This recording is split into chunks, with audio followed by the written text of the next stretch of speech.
अस्सलाम वालेकुम बच्चों। आज का हमारा टॉपिक है चार्ल्स लॉ। चार्ल्स लॉ, इसको एक फ्रेंच साइंटिस्ट था चार्ल्स, फ्रेंच कहते हैं फ्रांसीसी, ठीक है, फ्रांसीसी साइंसदान चार्ल्स ने पेश किया था। कब पेश किया था? 1787 में, 1787 में चार्ल्स ने लॉ पेश किया था। ठीक है, ये गैसेस के लॉ हैं। ये किस पर एप्लीकेबल हैं, किन पर अप्लाई होते हैं? गैसेस पर अप्लाई होते हैं। पिछले जो लेक्चर था उसमें हमने पढ़ा था बॉयज लॉ। क्या पढ़ा था? Boys law. बॉयज लॉ भी किस पर एप्लीकेबल था? गैसेस पर। वो लिक्विड पर एप्लीकेबल नहीं था। तो ये भी किस पर एप्लीकेबल होगा? लागू होगा गैसेस पर। तो इसका इंट्रोडक्शन, इसमें हम पढ़ेंगे क्या? Relationship between volume and temperature at constant pressure. के वॉल्यूम और टेम्परेचर में क्या रिलेशनशिप है कि ये अगर इंक्रीज करें तो ये डिक्रीज होगा या इंक्रीज होगा जब हम प्रेशर को क्या रखें? कांस्टेंट रखते हैं। इसकी स्टेटमेंट है the given volume of gas is directly proportional to its absolute temperature if pressure is kept constant.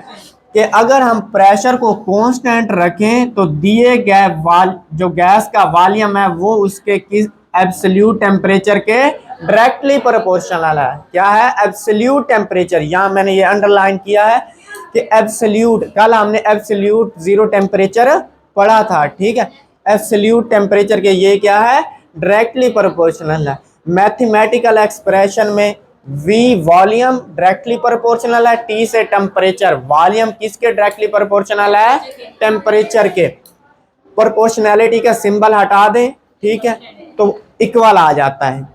V is equal to के टी। के से क्या है? कांस्टेंट। प्रोपोर्शनैलिटी कांस्टेंट, इसकी वैल्यू दी गई होती है, इसकी वैल्यू हमें दी गई होती है। ये हर गैस के लिए क्या होता है? कांस्टेंट होता है। क्या होता है? कांस्टेंट। ये T इधर क्या हो रहा है? K के साथ मल्टीप्लाई हो रहा है, इधर क्या हो गया? इसके डिवाइड हो जाएगा। V बटा T is equal to K।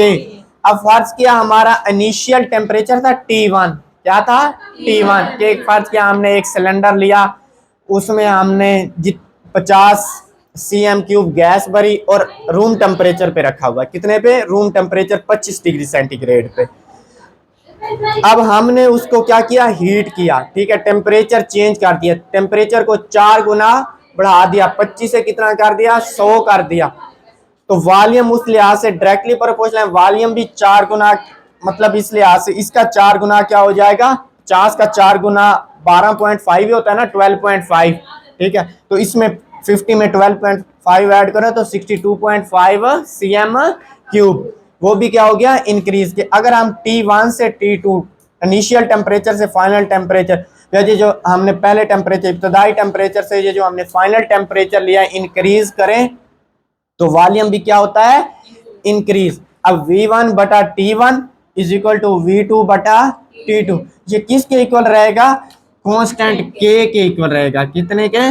K के। जो इसकी वैल्यू होगी वही इसकी वैल्यू होगी। कि चाहे हम ये चेंज करें, ये चेंज करें, जितना ये चेंज करेंगे उतना ये चेंज होगा, जितना ये चेंज होगा उसके मुताबिक ही ये चेंज होगा। अब हमारा इनिशियल वॉल्यूम हमने कितना लिया है? 50 cm³। कितना?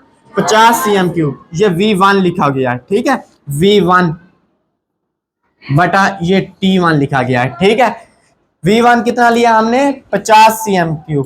और T1 कितना है? 298। हमें 25 डिग्री सेंटीग्रेड दिया गया था। सेंटीग्रेड को किस में कन्वर्ट करना है? केल्विन में। कल मैंने आपको ये समझाया था केल्विन में किस तरह कन्वर्ट करते हैं। टेम्परेचर को केल्विन में कन्वर्ट करना, अगर आपको सेंटीग्रेड में दिया गया तो उसमें प्लस 273 को क्या करते हैं? ऐड करते हैं। आप क्या करते हैं? ऐड कर देते हैं। तो जब 25 ऐड करेंगे 273 में तो 298 बन जाते हैं। ठीक है, 298 पे डिवाइड कर दो। इनिशियल वॉल्यूम 50 बटा 298, 0.167।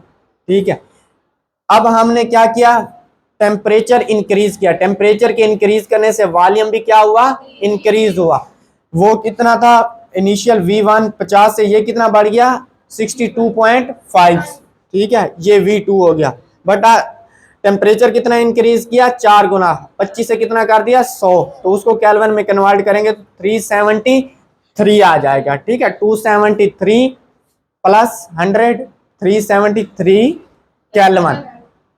ठीक है, जब इसको डिवाइड करेंगे तो 0.167 के दोनों वैल्यू क्या है, इक्वल, कि जितनी ये इंक्रीज हो रहा है उतना ये भी इंक्रीज हो रहा है। देखिए ये इंक्रीज हुआ तो ये भी तो इंक्रीज हुआ है ना।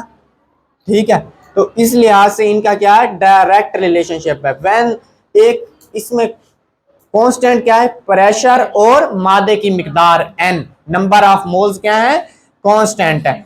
अब इनमें होता क्यों है कि हम टेम्परेचर बढ़ाते हैं तो वॉल्यूम क्यों इंक्रीज हो जाता है। आपने देखा होगा कि एक सिलेंडर है, फर्ज किया ये एक सिलेंडर है, इसमें ये गैस के मॉलिक्यूल्स हैं। ठीक है, फर्ज किया ये इनिशियल टेम्परेचर था इसका, ठीक है 25 डिग्री सेंटीग्रेड पर आपने रखा हुआ, ये इसने T1 कितना है 25 डिग्री सेंटीग्रेड, और V1 आपने कितना दिया हुआ है इसको 50 cm3, इसका इनिशियल वॉल्यूम कितना है 50 cm3 है। जब आप टेम्परेचर चेंज करने का मतलब है आप उसको क्या करते हैं, हीट देते हैं।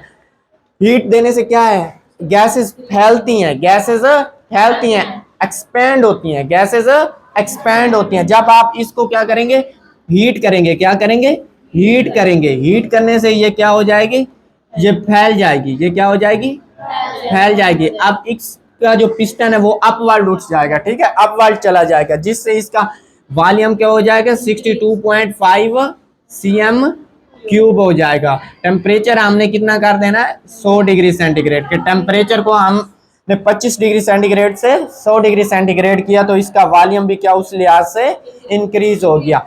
इंक्रीज क्यों हुआ कि जब हम हीट देते हैं तो गैसेस में कौन सी एनर्जी होती है, काइनेटिक एनर्जी होती है। कौन सी, काइनेटिक एनर्जी। काइनेटिक एनर्जी क्या कराती है, मॉलिक्यूल्स को मूव कराती है। गैसेस के मॉलिक्यूल्स रैंडम हालत में होते हैं, वो गैसेस को मूव कराती है, गैसेस के मॉलिक्यूल्स को मूव कराती है। जैसे ये बिल्कुल एक ऐसे ऐसे फिर रहे हैं, वाइब्रेट हो रहे हैं, जब हमने उनको टेम्परेचर दिया तो वो जो ज्यादा स्पीड से मूव करेंगे, जब ज्यादा स्पीड से मूव करेंगे इतने एरिया से टकराएंगे तो वो अपवर्ड, इस पिस्टन को क्या कर देंगे, अपवर्ड, और वॉल्यूम क्या हो जाएगा, इंक्रीज हो जाएगा।